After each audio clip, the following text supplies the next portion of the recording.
Radio Sucesos 101.7 FM presenta su noticiero Sucesos con Milton Pérez y Verónica Larrea. Un periodismo libre para una democracia plena. Los hechos y las opiniones de los sucesos que marcan nuestro tiempo.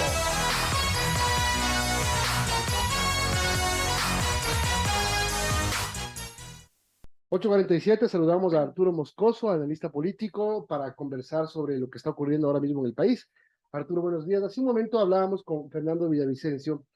Él publicó algunas de las posibles preguntas de la consulta popular. Habrá que ver si es que esta vez sí se hace oficial la intención del gobierno de ir a una consulta popular.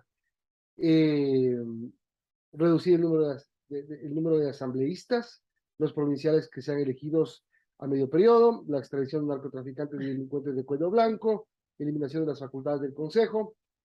Cuando conozcamos las preguntas formalmente podríamos debatir sobre ese contenido, pero lo primero que quiero preguntarte, Arturo, ¿es conveniente hacer una consulta popular? ¿Cómo va a llegar la imagen del gobierno al 5 de febrero del 23?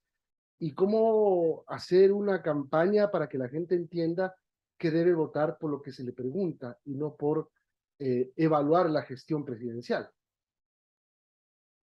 Buenos días, Milton. Buenos días, Verónica. Gracias por la invitación y un saludo a la audiencia.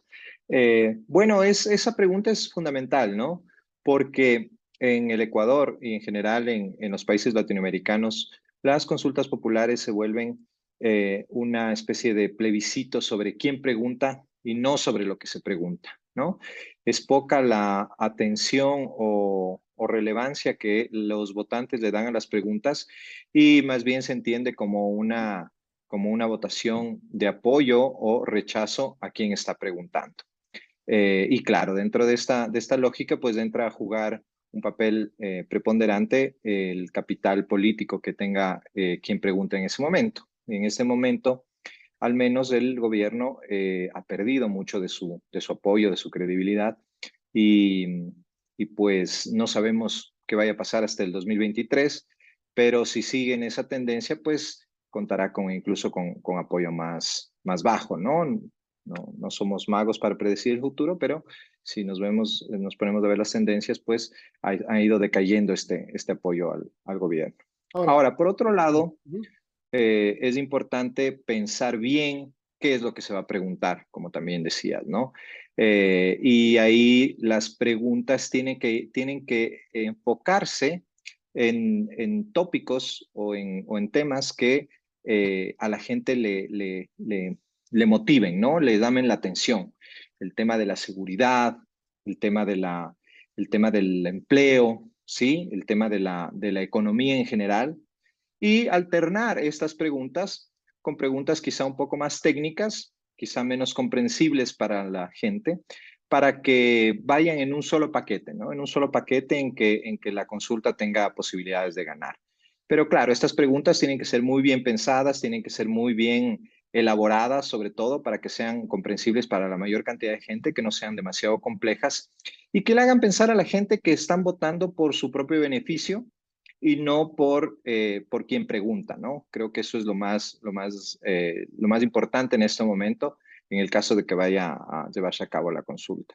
Ahora, se lleva a cabo la consulta, el presidente decide que es importante y se consigue que se la planifique para febrero del 2023. La campaña de comunicación que tiene que tener el gobierno es determinante, será determinante. Y no precisamente en este tiempo el gobierno ha tenido una difusión de lo que ha hecho, una comunicación de sus cosas. ¿Cómo pensar en que este panorama puede cambiar? Al margen de que el presidente tenga hoy 25 de apoyo y el 2023 a lo mejor llegue al 50. Si no hay una campaña teniendo el 50, el 60% de aprobación, la puede perder igual, porque tenemos que estar conscientes de que se permite que sectores se inscriban para hacer campaña en contra. Sí, por supuesto. El tema de la campaña es importante y fundamental, pero recordemos que el gobierno hizo una excelente campaña, Milton, y la campaña no es lo mismo que la comunicación del gobierno, ¿no? Hay que diferenciar esos dos elementos, ¿no? Una buena campaña no necesariamente implica que el gobierno va a tener una buena comunicación. Ujú. Y eso lo hemos visto justamente en el gobierno actual, ¿no? Que una de sus grandes falencias ha sido justamente el tema de comunicar lo que está haciendo y cómo lo está haciendo, mientras que tuvo una campaña muy exitosa que atacó aristas claves como para ganar la segunda vuelta y ganar holgadamente la segunda vuelta frente a un contrincante que había tenido una votación importante en la primera, ¿no? Entonces, son dos esquemas diferentes los que se manejan ahí.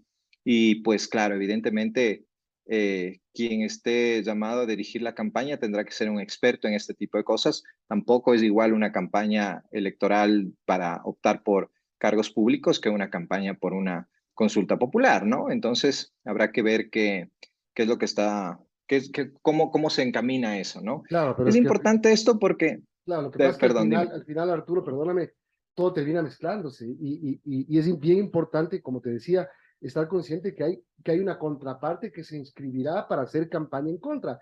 Y entonces ellos van a decir, vota no porque el presidente es tal por cual y el gobierno es tal por cual, no porque las preguntas sirvan o no sirvan. Y tenemos Sí, sí, sí, antecedentes de que de en el país acuerdo, ha pasado eso. La de acuerdo, consulta de al acuerdo. principio es un sensor de la gestión presidencial. Sí, de acuerdo, es lo que decía al principio Milton, ¿no? Generalmente eso es lo que pasa con las consultas populares en Ecuador y en Latinoamérica. Son un plebiscito por quien pregunta. Pero ahí viene lo inteligente, ¿no? O sea, cómo se va a plantear las preguntas y sobre qué se va a preguntar. Y eso también entra a jugar un papel importante, ¿no? Cuando son preguntas que, como decía al principio, te tocan en las necesidades más básicas, ya te lo piensas, ¿no? Y ahí una campaña por el no ya se vuelve más compleja, porque es decir, y vote no por su propia seguridad, o vote no por tener más empleo, ¿no? Esos temas tienen que manejarse muy estratégicamente para intentar colocar la idea de que quien se opone a la consulta popular se opone al beneficio de los ecuatorianos, ¿no? Eso un poco creo que tiene que ser la lógica frente a este escenario tan complejo que tiene el gobierno, porque si fuera un gobierno popular, si la credibilidad del presidente estuviera más alta, pues sería mucho más fácil, ¿no? Pero jugársela en una consulta es complicado y tiene que ser pensado muy estratégicamente. Ahora, ¿qué más puede hacer el gobierno, no? Creo que es importante pensar eso también, ¿no? Creo que al gobierno se le han agotado un poco las posibilidades frente a una asamblea totalmente en contra, que lo único que pretende es desestabilizar y que el gobierno no termine su periodo, ¿no? Y que se le va a oponer en todo durante todo su gobierno. Entonces, pasarse 3 años más sin poder implementar su plan de gobierno, pues el optar por una consulta popular es una apuesta muy arriesgada, es una Claro. apuesta que le puede salir en contra, porque perder la consulta popular le va a quitar aún más credibilidad, le va a volver más débil al gobierno. Pero si la gana, en cambio, va a tener un soplo de aire fresco y además una posibilidad de implementar el programa político que no ha podido hacerlo hasta ahora, ¿no? Un panorama complejo, Arturo, y sobre todo también pensando en el panorama político que se viene para las seccionales del próximo año. Hay una encuesta reciente de Click Report que revela que los ciudadanos tienen una mala percepción del gobierno, de las instituciones y también de los partidos políticos y una apatía, un despecho, malos sentimientos de cara a las elecciones del 2023. Es decir, no confían en que los partidos, los movimientos políticos pongan a los mejores cuadros para representarlos. Y eso es grave, Arturo. Es gravísimo, Verónica, y esto es una tendencia que se viene viendo desde hace algunos años, ¿no? Nosotros me refiero a 50 más de uno Ecuador, trabajamos en el tema de la encuesta de Latin American Public Opinion Project y el Barómetro de las Américas, y ahí se ve, ¿no? La tendencia que se tiene a la baja en el apoyo a los políticos, en la credibilidad de los partidos políticos, en la credibilidad y apoyo a las instituciones, en el apoyo a la misma democracia, ¿no? A la idea de democracia y al funcionamiento de la democracia. Y esto es grave, Verónica, porque en estos escenarios justamente los actores políticos que más éxito tienen son aquellos que se presentan como outsiders, como fuera de la política, como gente nueva que no está ensuciada en el quehacer político, porque la política en el Ecuador tiene muy mal nombre, y estos outsiders generalmente se montan en discursos populistas, autoritarios, de mano dura, justamente atacando estos temas que nos preocupan a los ecuatorianos, como son la seguridad, el empleo, la economía. Y claro, la gente se vuelca a votar por ellos para justamente conseguir ese cambio, ¿no? Y lo que generan es generalmente el aparecimiento de autoritarismos, ¿no? Ahora estamos en unas elecciones seccionales en donde no se está poniendo en juego el cargo presidencial, pero de todas formas la misma lógica se va a ver en el plano seccional, en donde seguramente los candidatos que presenten esta imagen de mano dura y de orden, ¿no es cierto?, serán los que más éxito tengan. Sobre todo en Guayaquil estamos viendo esa lógica muy claro, ¿no? Una alcaldesa que prácticamente presenta esa imagen de mujer dura a la que la delincuencia le tiene que tener miedo, ¿no? Entonces eso probablemente le dé muchos réditos. Pero eso es malo para la política y es malo para la democracia porque se la debilita, ¿no? Lamentablemente. Y ahí es pues que empiezan los problemas de debilidad institucional, debilidad del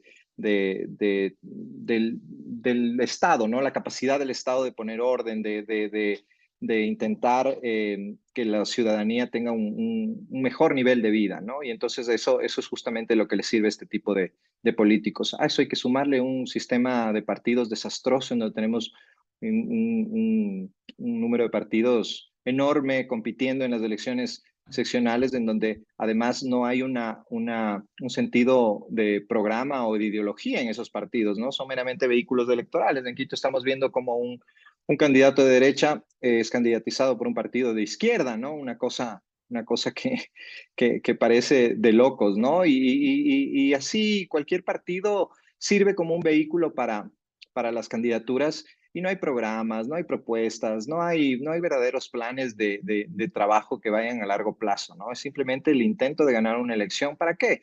Para llegar a un consejo que probablemente esté fragmentado frente al enorme número de partidos compitiendo y en donde el alcalde igual tenga una situación similar o parecida a la que está viviendo el Consejo Metropolitano de Quito hoy el mismo escenario que se vive en la Asamblea, ¿no? En donde quien gobierna no tiene el menor apoyo dentro del órgano legislativo, ¿no? Y los consejos municipales son eso, ¿no? Los órganos legislativos de los municipios. Y como tú bien dices, estas elecciones, ya tenemos que terminar, Arturo, solo un comentario final. Estas elecciones, en estas no está en juego la presidencia, son intermedias, pero seguramente vamos a escuchar candidatos que te digan, te voy a tapar el hueco de tu barrio que no te ha tapado Guillermo Lasso, te voy a dar el agua potable que el gobierno de Lasso no te ha dado, te van a ofrecer seguridad que aunque no estén dentro de sus capacidades y potestades, te la van a ofrecer. Es decir, sí va a ser el objetivo mediático de ataque el gobierno del presidente Lasso. Por supuesto, por supuesto. Ofrecerán cualquier cosa, ¿no? En un país en donde la demagogia es la principal herramienta de campañas políticas, pues evidentemente, ¿no? Y se subirán en el caballo de una debilidad del gobierno, ¿no? Entonces diciendo, nosotros no haremos lo que ha hecho el gobierno, ¿no? O sí haremos lo que el gobierno no ha podido hacer, ¿no? Haciendo un poco leña del árbol caído, eso es evidente que va a pasar, ¿no? Y ofreciendo cualquier cosa, aunque esté más allá de sus propias posibilidades de hacerlo, ¿no?